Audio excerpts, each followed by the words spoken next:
Yun guys, dumating ang ating package at ito, papalitan na natin yung ating filter. Ngayon ito galing sa Amazon, Telesin. Susubukan natin Telesin filter.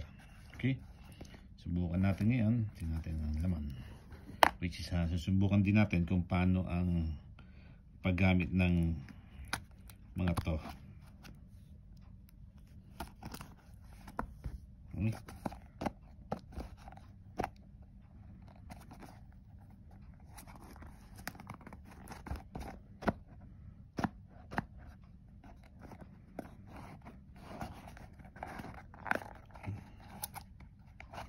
Yun.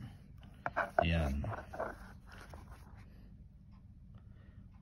CPL, ND8, ND16 at ND32. Actually, ang gamit ng ND32 ay pag sa sobrang init sa tanghalian.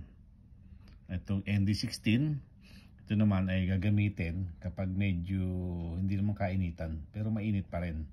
Bagay yung yung hindi masyadong kainitan. Alam mo na, mga bandang alas 3, alas 4. Yan. Ito katanghalian tapat talaga ang 32. Bako ND8, ito yung mga bandang palubog ng araw. Oh, ito. Ito naman pampaklear naman, CPL. Yan, gamitin natin. Tingnan natin, labas natin. Yan, oh. Di bali, ipipit mo lang to sa GoPro. Ganda niya. Kaya kahit tanghalin tapat, hindi ka masyadong sunog ang makuha mo. Di ba? Ganda. Pa. Susunod na video, makita nyo kung ano ang difference na pakita ko. Yeah guys, subukan natin sa GoPro.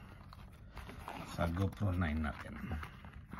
Actually maganda kasing kumuha itong GoPro 9 kaya hindi pa ako nagpapalit. Kaysa magpalit ka na ito pang pa pang Mother E na pa siya. Yeah. Ngayon, buksan natin ang lens. Gawin mo tayo ng CPL. Yan. You know. Ang paggamit niyan, ilalagay mo lang. Gagano mo lang. Built-in siya. Parang pupush mo na siya. Yun. Ayos na. Ganyan lang siya. Hindi naman tatanggalan kasi saktong-sakto yan eh. Ganyan lang siya oh. See? Kaya mga susunod kong video, kung pag ito gamit ko, maganda na. Diba? Hindi gaya ng last kong video, sobrang expose siya. Ito ayos yan. Diba? Alright.